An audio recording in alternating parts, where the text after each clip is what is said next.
welcome to another episode of Make Calcutta Relevant Again, the podcast. You're with me, Meghdut, as usual, and I am here with a very interesting person. We've just met Monica Khosla Bhargava, an urban designer by profession. She's also an architect and works with public spaces. She runs an agency called Kham Consultants and has completely changed the way that the city perceives Park Street. These are little things. I don't know if they completely define who she is, but that's why the podcast, right? We will get to know you better, and hopefully we'll have a great conversation on how we can make Calcutta relevant again. A little bit about you.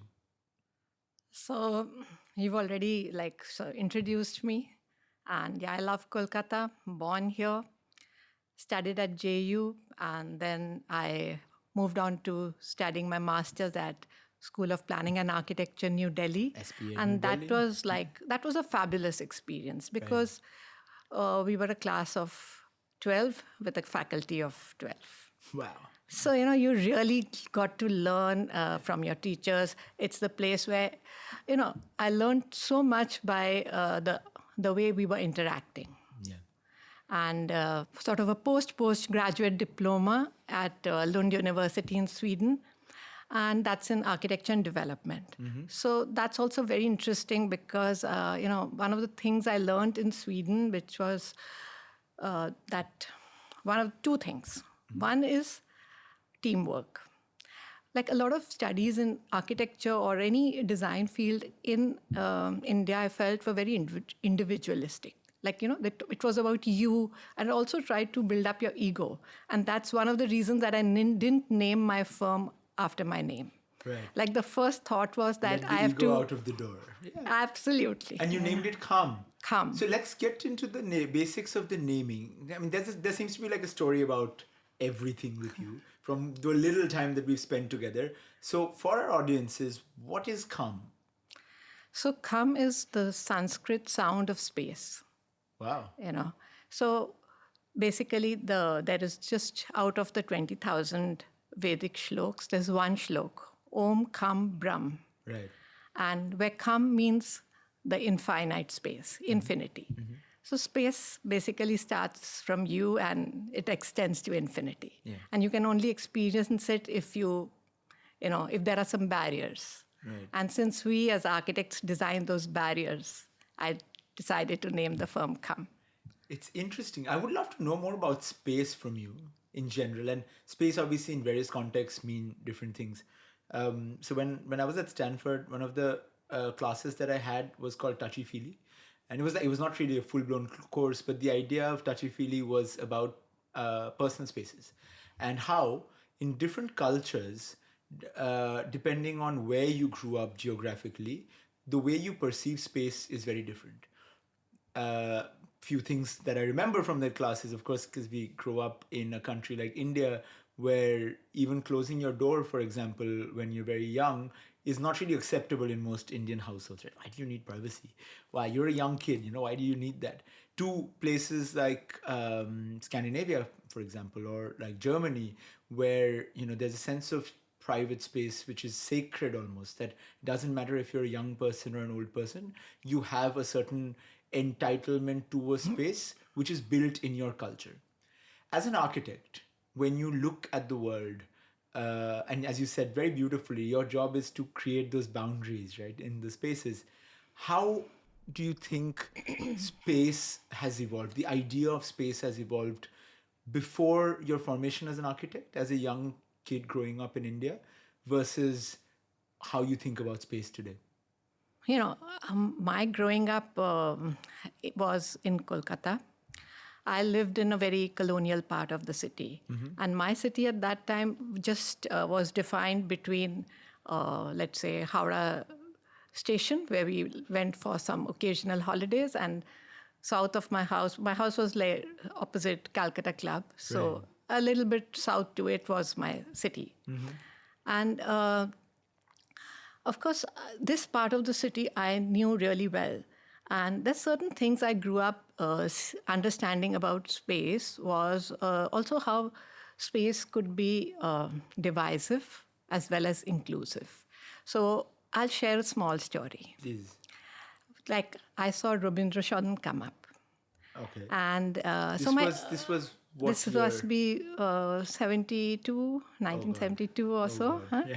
So as a small child with my grandmother, I used to walk down. She would take us to this new place which has come up, because this very colonial city, a modern building has come up. And it used to be interesting that we will be sitting outside near the fountains, and the fountains working. It's only when I joined architecture that I knew that the fountains would work only when a program was on, because they were part of the air conditioning system. But in terms of space, there was a space for people who were, within the hall enjoying a program, but there was a space outside for people who generally wanted to sit with their grandchildren just on the side of the fountain. Like a public access Like area. a public area. Yeah. So, sometimes, like say, even now, I'm just saying, you may go to a mall. If you, let's say, have less money in your wallet, which you don't, so you may feel intimidated about getting into that building. So what's creating this divide? What's creating this inferiority within you? It's the architecture. It's the space. And that's something I think that, is something which we all need to be, more sensitive to. That through space, we create a lot of narratives. We create divisions as well as we create inclusivity. Right. So space is this big receptacle through which human life is being traversed. Right. And a lot of times, we are looking at it simplistically as a simple format, but it's not. It's a lattice. And the stronger the lattice is, the more complicated it becomes to see the order or disorder. But that's, I think, something that, that's the basis of understanding, especially public space. So I guess as a young person, seeing a non-colonial structure, a modern structure coming up like the Rabindra Sadan, that probably created questions in your head, right? And perhaps from that time itself, was that when you started realizing that you wanted to understand how spaces are built, created? Was that the shutro, the beginning of the idea, inception of that seed? Was that from where it began, would you say? Yeah, I think that, and also seeing, houses of different people that we would visit, and know how different people lived, how different spaces were, and also how nature was. Like I remember as children, one of the first holidays was to Gopalpur. Okay. And that's when I saw the sea and I realized, space is infinite. Because you could not see the end I of the sea. couldn't see. I hadn't seen. I was a city-bred, girl, and I never knew that what is this infinity. Yeah. And that's like also something which hit me, that only when I'm seeing the boundary, I'm seeing a definition. And also, I think the infinite space can have a very humbling effect on people. I think when you realize how small you are in the grand scheme of things.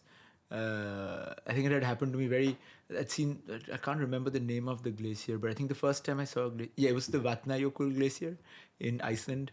And we were trekking there with my wife, and it was very early in the morning, we saw the sunrise, and there was just like vast expanses of ice, right? And like endless. Obviously, and this is my early 20s, perhaps, I'm still a student, but I'd never seen ice that, and how expansive it was. And I just sat down, like I collapsed, like my brain could not comprehend what I was seeing at some point. I sat down and was like, well, I'm nothing, like I'm a speck of dust in this massive infinity. And I got it tattooed on my chest. Actually, I wrote the Icelandic word for humbled, which is oidmikt. And I got it, and with like a glacier, with a representation of a glacier, I got it tattooed because I realized that, what you were saying about ego as well. I think if you want to do good things, the idea of self needs to be separated from that. And sometimes we need daily reminders for it as well. So that was my daily reminder, at least when I look at myself in the mirror when I wake up. At least I know that, okay, that I should remain humble no matter what my life gives me.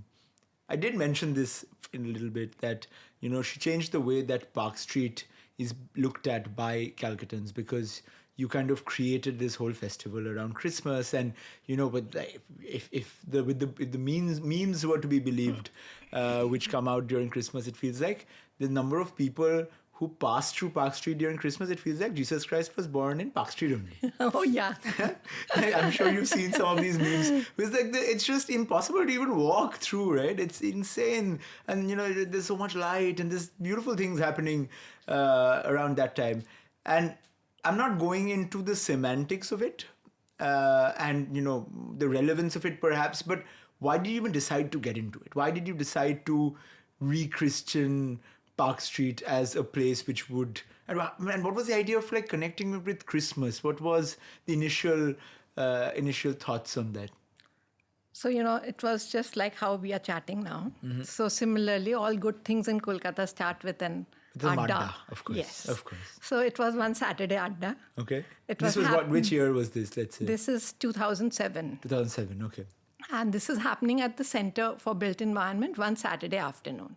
And then there was this Professor Santosh Ghosh. He was my professor. He was there. And filmmaker Supriyo Nandi is a friend, and some other people. Typical Saturday afternoon where we are discussing, look at the way our city is going. Nothing's happening. The way it's developing, it's all random. And the old part of the city is in a decay and all. And then no one's doing anything about it. So, and then we suddenly said that... why don't we do something? So Professor Ghosh is telling me, Monica, tumi na Park Street niye kichu ekta karo. So I told him, okay, then I'll start. Let's do a rejuvenation of, the city, and let's start with Park Street. So he's saying, yeah, let's try doing something by ourselves. So Supriyo got really into it. And since Supriyo's a filmmaker, the good thing was that he documented everything that we used to talk or do or discuss. He was always fly on the wall. Yeah, got it. And so what we thought is first, let's get people together. So so we organized something called the Kolkata colloquium. 18 December this is. 18 December 2007. 2007. You remember the date and stuff? Yeah. Okay. It's... What's a colloquium? Colloquium was to get people to come and talk together. Okay. That's it. So, but like back in the day, the Greeks would have a place where people just discuss stuff without really an agenda sometimes. And having grown up, in nearby Chaurangi, so I knew a lot of people on Park Street. And my reason for, when Professor Ghosh told me that, work on Park Street was that I knew it's feasible. I believed that it was possible because Park Street, compared to other parts of the city, there are fewer properties, big chunks, fewer stakeholders, I thought at that time.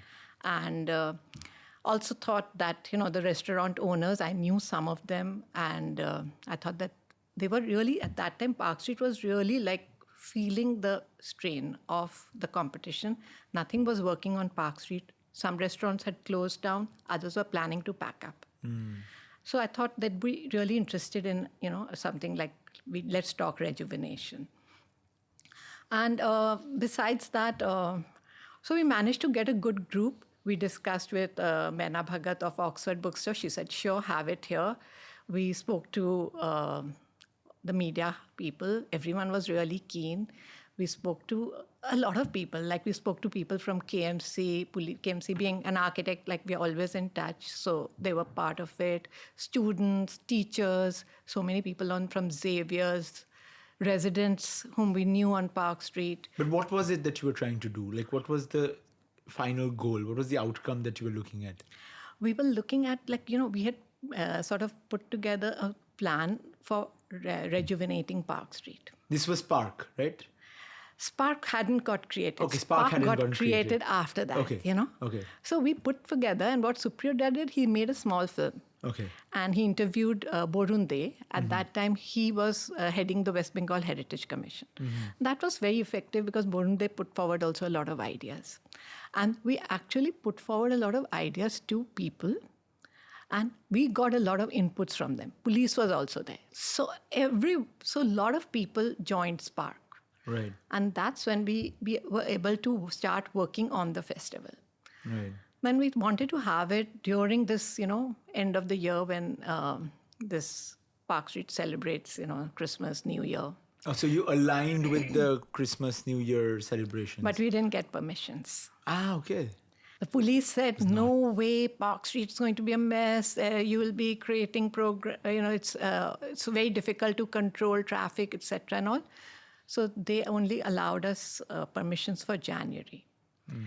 And there's a very enterprising gentleman from West Bengal Tourism, Mr. T.V.N. Rao. He was the one who said that we can sponsor a little small Christmas festival. Jeet Paul Ji said, we will put in some sponsorship. Accord, they put in advertising. And so we started getting in some funds, and we actually planned for this carnival, which was in January. And Ushadi was saying, I can't believe that Christmas and New Year are over, but they don't seem to be over on Park Street, because of this festival. So it created so much interest that immediately we got permissions to hold another festival the same year, but during Christmas. Right. So this was till 2008-9? 2008. Okay. So we had it twice in 2008. And then it was called the Spark Park Street Carnival. And later, at that time, this is the left government. And then when the TMC government came, is when they rebranded it as Kolkata Christmas Festival. Right. At that time, we did have a conversation with them that this is used to be called a street festival. And now we are moving to calling it a Christmas festival.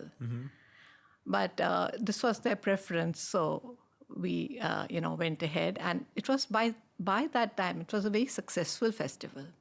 And it had achieved a lot. What kind of footfalls were you seeing at that time with the festival? Let's say the 2008, 9, 10, what kind of numbers? 2008, we started with, say, 200-300. Okay.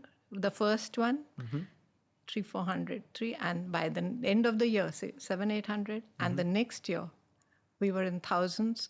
And by 2013, was the time when our CM, Mamata Banerjee, she told me that we can have one day of pedestrianization of Park Street. Right. And the street was just full of people. And, my sole aim, in doing this, was getting the people back on Park Street. How can you start a rejuvenation without people? The people start coming back to Park Street is the main thing. So it was full. And the next newspaper front headline was Walk Street, Park Street. So an urban design concept was the front page headline. That must have made you very happy, very proud of your work. No, very emotional. Very emotional, yeah. Very emotional. Yeah. So the idea evolved over time. Then you got a day where the street became yours to use completely. And then obviously a good credibility point here is if the Chief Minister says, let's go and do that. So how did it evolve after that? What was the point? Was there an end goal that you wanted to continue with Spark? Have you reached that goal? Will there ever be a point where you'd be like, okay, you know what, I'm satisfied with what we've done with Park Street? Is the project in your mind, is it over, or is it something that continues in some form? See, my role is over. My role was to, I think, initiate this. As a catalyst. As a catalyst. Yeah. And the government has taken it up and done some work on it. It can do more. But now the thing is that the street as a high street, it's happened. Has happened, yes. Right. That was the aim. And also it was not the first time that it was happening as a high street, right? It's kind of funny that how sort of development happens in ebbs and waves, ebbs and flows. And, a street which was always known as the high street of the city, how come it went through a decline like that and then again had a rise? So maybe someday again, it will not continue having the same kind of relevance, which makes me think that relevance is such an such an ephemeral concept, right? There's nothing called relevant forever. It all depends on the people who are there, people who are making noise, people who are creating stories out of a place, breathing life into a place. Because at the end of the place, Park Street is just a street. It's the people who make Park Street relevant, right? It's not the Park Street itself. So, how?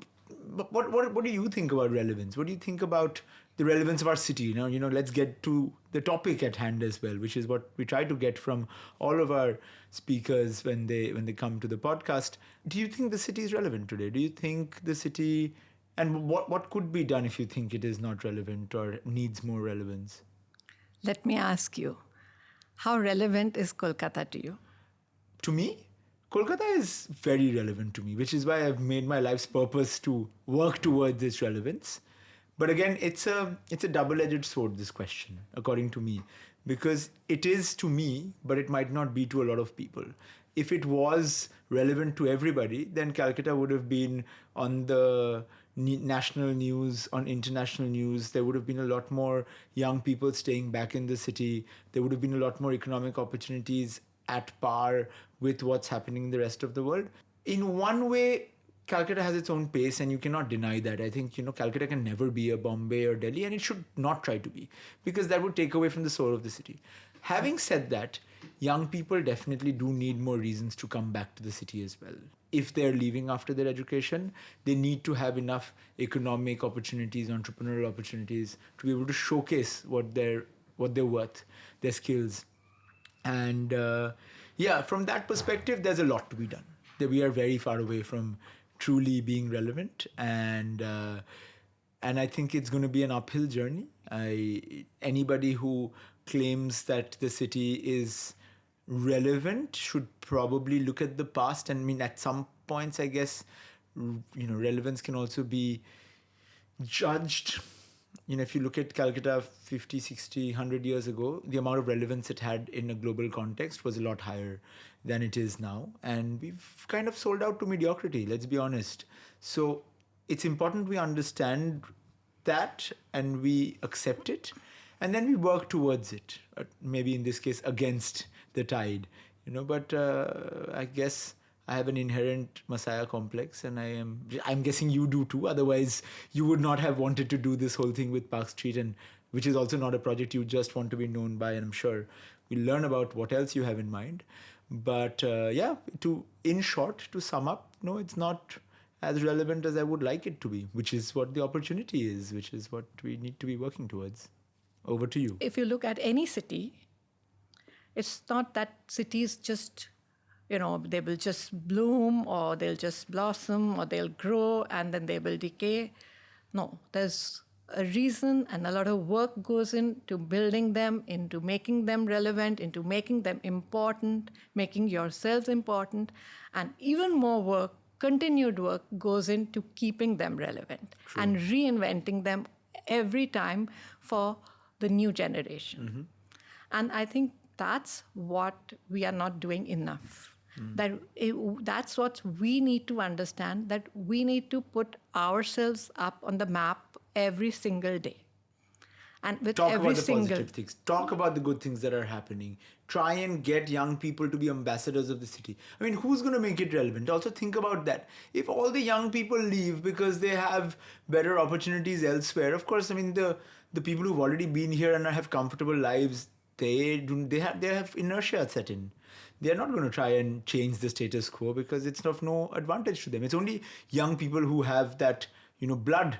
And you seem like a very, very young person, because you had that passion, that hunar, that junoon ki mere ko kuch karna hai. I have to do something for this city. So, what do you think is the future then? What would you say, for example? Okay, let me rephrase it in a bit. If you were to become mayor of the city, and I'm saying mayor not from a political standpoint, I'm saying that if you had the power to shape the people of the city in a particular way, or to affect the people of the city in a particular way, for a year, let's say, what would you do? How would you? First thing. Yeah. That's like you've really given me now a place to talk. Huh? Yes, please. So first thing is, we don't have a master plan. So whatever we are doing in our city, we are doing ad hoc. We have so many brilliant minds. What we need to do is we need to have a master plan from urban or let's say an architect's perspective. We must have a master plan. We must know what we are doing, what we are going to do, where we are going to achieve, and how we are going to do it. Because without that, we are just doing some ad hoc development outside the Kolkata region. Then what's going to happen within the region? Like, हमारे ज़माने में, like not your times, we used to have these things called records. Yeah, I mean, I know what a record is. You know what it is. I mean, I produce music. I think it would be kind of silly if I did not know. So, LPs. LPs. Yes. So if we wanted to listen to a particular track, we could lift the pin and put it on it, and we would know exactly, and that our piece would start playing. Now, that's what is needed when we work on a project, because we need to lift the focus and put it on the various points, pulse points of the city. And that's when we understand that those are the ones which are generators. They are the loci. They are like the, the force field should develop from them. So I think that once you have a master plan, you know how the force fields are going to grow. And that's when you bring in great development. Let's say London, the Canary Wharf area developed. Yeah. As a financial district, though.